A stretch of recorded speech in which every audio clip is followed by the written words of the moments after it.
तो पिछले एपिसोड में निंजान को जनरल लोजिन के लाश से एक जेड मिलता है कि तभी वहाँ पर कमांडर लो आ जाता है अपने कुछ सैनिकों के साथ और अपने सैनिकों को कमांडर के शरीर को कोई अच्छी सी जगह पर दफनाने के लिए कह देता है। जिसके बाद कमांडर लो कहता है कि आजकल शाही परिवार के बीच में ऐसा बहुत कुछ चल रहा है जिसके बारे में पता नहीं है और खास करके बाहर के लोगों को तो यही लगता है कि उन लोगों ने यहाँ के चल रही जंग को निपटा दिया है और ये सब बस उनके लिए ही किया जा रहा है। असली मामला तो किसी को भी नहीं पता है। इस दुनिया में जो ताकतवर होता है वो शख्स अपनी मर्जी से कुछ भी कर सकता है। जिसके बाद कमांडर लो निंजान को ग्रीट करता है और वहाँ से जाने के लिए तैयार हो जाता है कि तभी निंजान से पूछता है कि जनरल सीयू आखिर एक लड़की है या फिर लड़का। जिस पर कमांडर लो बताता है कि वो है तो बस लड़की है लेकिन लड़कों की तरह है और क्वीन ली के पर्दाफाश करने के लिए उसने उन्हें मार दिया। जिसके बाद कमांडर लो वहाँ से चला जाता है और निंजान ये सोच रहा होता है कि आखिर इस दुनिया में बहुत सारे खूनी लोग हैं जिन्हें जिंदा रहने का कोई हक नहीं है। जिसके बाद हम जुआन के कैंप की तरफ देखते हैं जहाँ पर जुआन गुस्से में ये कह रहे होती है कि हम अभी भी इतनी ताकतवर नहीं बने हैं कि हम एक नए साम्राज्य को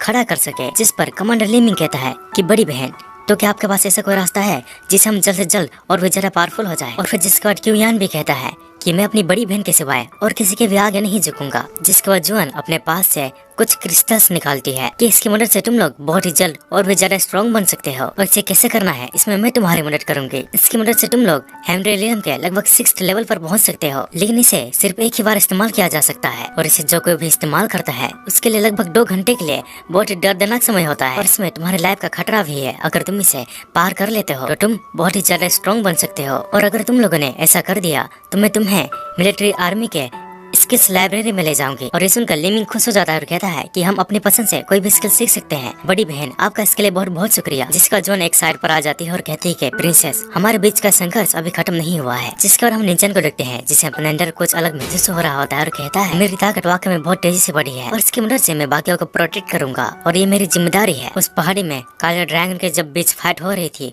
उसके बाद से ही मुझे अपने हाथ में इतना हीट महसूस हो रहा है और अभी भी ये बस बढ़ता ही जा रहा है। कहते हुए निंजान के हाथ से कुछ एनर्जी और निकल के दूर जाने लगते हैं और निंजान समझ जाता है कि जरूर किसी जगह पर ले जा रहा है तो निंजान उसके पीछे पीछे जाने लगता है। जिसके बाद निंजान एक जगह पर आ जाता है और उसे याद आता है कि पिछली बार इस जगह पर उसने हेवन ट्री ट्रांसफॉर्मेशन फ्रूट्स को तोड़ा था तो क्या ये उसी की वजह से हो रहा है। जिसके बाद निंजान थोड़ा सा आगे और जाता है जहाँ पर वो सफेद कौवा ड्रैगन के मीट को खा रहा होता है और निंजान उसे देख लेता है और सफेद कौवा भी उसे देखकर काफी ज्यादा हैरान होता है और डर के मारे भाग जाता है। जिसके बाद निंजा के हाथ से जो रेड ओरा निकल रही होती है उसकी मदद से वो उस ड्रैगन के शरीर को वहीं पर नष्ट कर देता है और उसके साथ ही उसके हाथ की ओरा भी अब शांत हो जाती है और अब निंजान अपने इस न्यू एबिलिटी को बड़े आराम से यूज कर पा रहा होता है। और निंजान कहता है कि यह एहसास ऐसा लगता है कि मेरे हाथों में बहुत ज्यादा ताकत आ गई है। लगता है कि मैंने इस ड्रैगन के शरीर की ताकत को ऑब्जर्व कर लिया है। जिसके बाद निंजान का वो रेड ओरा उसे एक और जगह पर ले जाता है और ये वही जगह होती है जहाँ पर उस मिस्टीरियस बंदे ने यानी कि जो 8 लेवल का शख्स था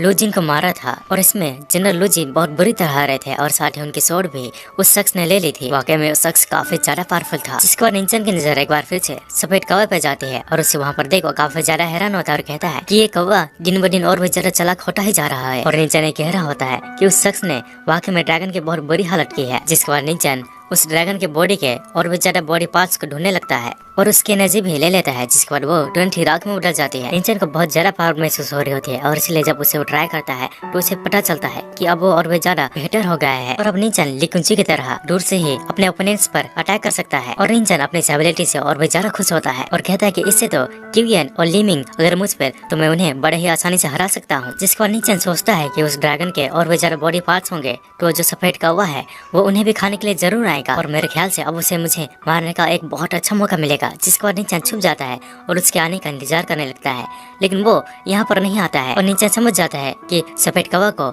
इस बात के अंदाजा पहले से लग चुका है कि वापस जाने में बहुत ज्यादा खतरा है और इसीलिए वो नहीं आया। पता नहीं उस कौवे को इसके बारे में भनक कैसे लग गया लेकिन वाकई में वो दिन ब दिन और बेचारा चालाक होता जा रहा है और अब तो वो इंसानों की भाषा भी बोल लेता है। अगर इसे नहीं रोका तो आगे जाकर ये और बेचारा मुसीबत बन सकती है।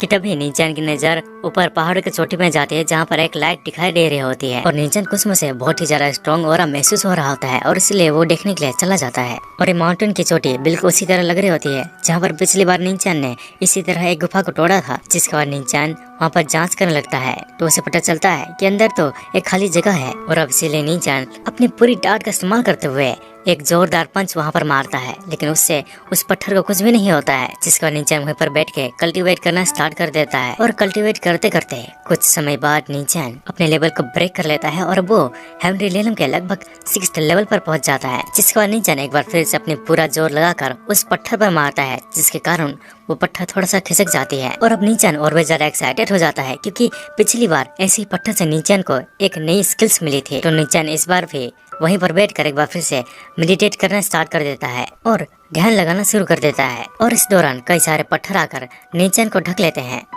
जिसके बाद नीचैन एक ऐसी जगह पर पहुंच जाता है जहां पर कई सालों पहले एक शख्स ने एक पत्थर को उठाकर वहां पर एक गुफा बनाकर उसे बंद कर दिया था। और नीचैन ये देखकर हैरान होता है, क्योंकि ये वो पहले भी देख चुका होता है। लेकिन तभी कुछ मंत्र आते हैं और नीचैन के अंदर आकर जबरदस्ती समा जाते हैं, जो कि नीचैन की पावर को और भी ज्यादा बढ़ा देते हैं। जिसका नीचैन अपने किसी टेक्निक का इस्तेमाल करता है और उस पत्थर में अपने हाथ को गाड़ कर उसे खींचने लगता है और उस पत्थर को भी निकाल देता है। जिसका नीचैन वहाँ पर एक बहुत बड़ा गुफा देखता है और नीचैन कहता है कि अरे ये बिल्कुल उसी पहाड़ी के जैसा है, कहीं ये काली जेल का एक और रास्ता तो नहीं है जो कि हम जैसे आम लोगों से छुपाया जाता है। खैर, देखने से लगता है कि ये बहुत बड़ा है। मुझे ये तो नहीं पता है कि ये हमारे राज्य से जुड़ा है या नहीं है, लेकिन फिर भी मैं जाके देखना चाहूंगा। जिसका नीचैन उस गुफा के अंदर चला जाता है और वहाँ पर नीचैन को एक अपने आगे एक जेड दिखाई देता है, जहाँ पर एक पत्थर के ऊपर कुछ लिखा हुआ होता है। और अब नीचैन उस पत्थर पर लिखे हुए शब्द को पढ़ने लगता है कि तभी उस पत्थर में से बहुत ज्यादा एनर्जी निकलती है और नीचैन की तरफ जाने लगती है, जिससे नीचैन को सहन करना बहुत ज्यादा मुश्किल हो रही होती है। कि तभी बूम, नीचैन एक ऐसी जगह पर आ जाता है जहाँ पर उसे अपनी टेक्निक दिखाई देती है। और अब नीचैन को भी पता चल जाता है कि जो कुछ भी है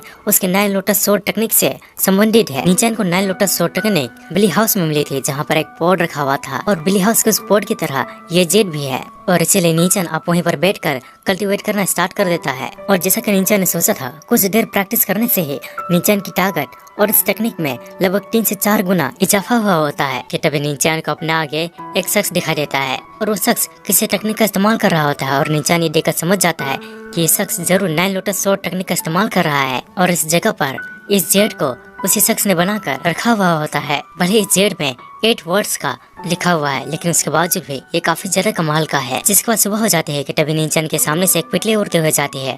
तो गुफा के अंदर से जो एनर्जी आ रही होती है वो इस पिटले को मार देती है। और नीचैन समझ जाता है कि जो लोग इसके एनर्जी को वो इसी पिटली की तरह मारे जाएंगे, और इसलिए नीचैन उसी पत्थर को उठाकर उसे बंद कर देता है। जिसके बाद नीचैन यहाँ के बारे में किवेर को खबर देने के बारे में सोचता है और उसकी तरफ जाने लगता है। कि तभी उसे रास्ते में एक शख्स दिखाई देता है जो कि बहुत ही ज्यादा घायल होता है। और वो शख्स भी नीचैन को देख लेता है। जिसके बाद नीचैन उसी शख्स के सामने खड़ा हो जाता है और फिर उसके पास जाता है। जब वो उसके पास जाता है तो उसे देखकर काफी ज्यादा हैरान हो जाता है, क्योंकि उस शख्स के पास वही स्वॉर्ड होती है जो कि जनरल लुजिन के पास होती है। जिसके बाद नीचैन कहता है, योर मैजेस्टी, कुछ मत कहिए, मुझे सोचने दीजिए। मुझे लगता है कि आप वही शख्स हैं जो कि हेवनली रियल्म के लगभग 8 लेवल पर पहुंच गए हैं। ये तो वाकई में बहुत कमाल की बात है। और इस वक्त आप यहाँ पर है और आपकी हालत भी बहुत बुरी है। मुझे लगता है कि आपको थोड़ी देर आराम कर लेना चाहिए, क्योंकि आपकी स्थिति सही नहीं है। आप चाहो तो क्या मैं आपकी मदद कर सकता हूँ? जिस पर वो शख्स कहता है, नीचैन, तुम कांगुलन पैलेस के एक गार्ड हो, लेकिन अचानक से तुमने यहाँ पर आकर बहुत बड़ी गलती कर दी है और आज तुम मेरे हाथों मरने वाले हो। तुम मेरे बारे में बहुत कुछ जान चुके हो, मैं तुम्हें जिंदा नहीं छोड़ सकता। जिस पर नीचैन कहता है, हाँ, मुझे पता है कि आप मुझे मारना चाहते हैं और मेरा भी इरादा यही है। तो फिर चलो ना देखते हैं कि आखिर हमारे फाइट में कौन जीता है। और फिर जिसके बाद नीचैन अपनी स्वॉर्ड निकालता है और उन दोनों के बीच काफी ज्यादा घमासान फाइट स्टार्ट हो जाती है। लेकिन नीचैन उससे लड़ते टाइम अब हार रहा होता है। और अब नीचैन भी कहता है कि भले ही यह भी इस समय बहुत ही ज्यादा जख्मी है, लेकिन उसके बावजूद भी ये काफी ज्यादा पावरफुल है। जिसके बाद नीचैन एक बार फिर से खड़ा होता है और उस शख्स पर अटैक कर देता है। जिसके बाद हमारा जो आज का एपिसोड है यहीं पर एंड हो जाता है। अगर आपको हमारी वीडियो पसंद आई हो तो प्लीज हमारे वीडियो को लाइक, शेयर, सब्सक्राइब और कमेंट करना ना भूलें, ताकि हमें ऐसे ही और भी ज्यादा वीडियो बनाने में मोटिवेशन मिलती रहे। तब तक के लिए मैं चलता हूँ, आपसे मुलाकात होगी हमारे फिर इसके अगले वीडियो में। तब तक के लिए गुड बाय।